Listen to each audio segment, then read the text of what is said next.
may nagtanong sa akin, Michael, magkano? Ay iba pala yun. Mga kaklasik, sa ating episode ngayon, tatalakayin natin ang isa sa pinakapopular na tanong sa comment section. Magkano nga ba ang down payment para sa Yamaha XSR 155? So ayun, nandito tayo ngayon sa Motorcycle City, San Fernando, Pampanga. Para sa mga nagtatanong dyan, ang down payment para sa Yamaha XSR ay nasa 13,700 pesos.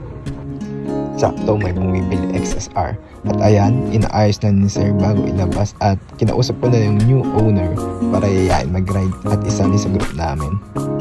Kaya kung balak mo na magkaroon ng bagong motor, ito ang isang bagay na dapat mong isaalang-alang. Ang pinakauna at lagi ka mapapaisip na ano pa kaya ilalagay ko sa motor ko, kaya ihanda mo na ang pambili mo ng accessories. So ayan, tinetesting na muna bago ilabas